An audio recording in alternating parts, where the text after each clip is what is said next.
வணக்கம். வாங்க இன்னைக்கு கருவேப்பிலை குழம்பு எப்படி வைக்கிறதுன்னு பார்க்கலாங்க.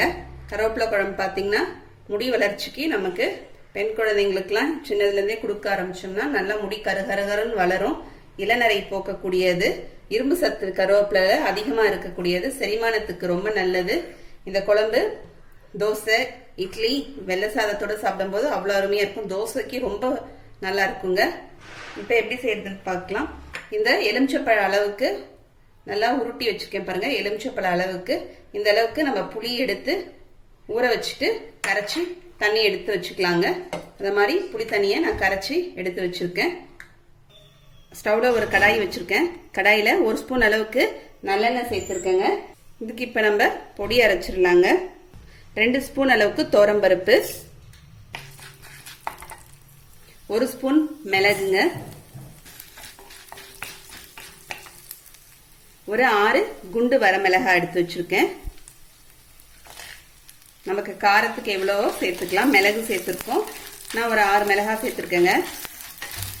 மூணுத்தையும் நல்லா வறுத்துக்கலாம். இப்போ தோரம்பருப்பு நமக்கு நல்லா செவந்து வருதுங்க. மிளகும் வெடிக்குது பாருங்க. இப்போ கருவேப்பிலைங்க.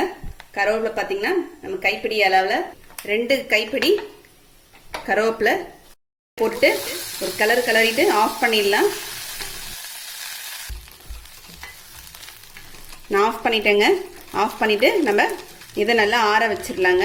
இதை ஆற வச்சுட்டு மிக்சியில் நம்ம பேஸ்டாட்டும் அரைச்சிக்கலாம். கருவேப்பிலை வந்து பச்சை நிறமாவே இருக்கணும். அப்படியே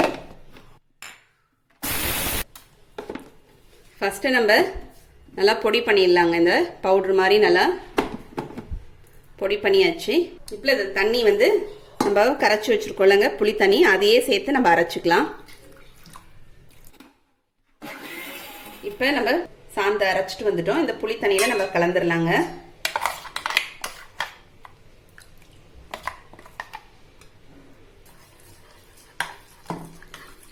இப்போ இந்த குழம்புக்கு தேவையான அளவுக்கு கல்லுப்பு சேர்த்துக்கிறேங்க. ஒரு 1/4 ஸ்பூன் அளவுக்கு மஞ்சத்தூள் சேர்த்துக்கலாம். இப்போ குழம்பு தாளிச்சிடலாங்க. குழம்பு தாளிக்கிறதுக்கு கடாய் வச்சிருக்கேங்க ஸ்டவ்ல.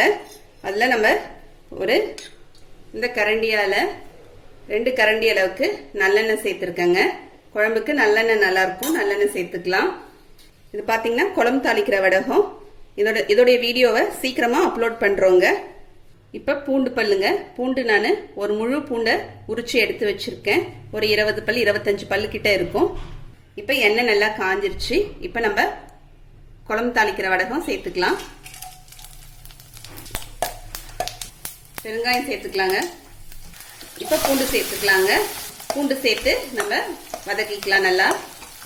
நீங்கள் குழம்பு தாளிக்கிற வடகம் இல்லைன்னா அதுக்கு பதில் கடுகு, உளுத்தம்பருப்பு, ஜீரகம் தாளிச்சுக்கிங்க. தாளிச்சுக்கிட்டு நம்ம அது பூண்டு பெருங்காயம் தாளிச்சுக்கலாம். இப்போ பூண்டுடைய கலர் வந்து லேசாக வறுப்பட்டு கலர் மாறி வருது பாருங்க. இந்த நேரத்தில் நம்ம கரைச்சி வச்சிருக்க குழம்பு இதில் சேர்த்துடலாம்.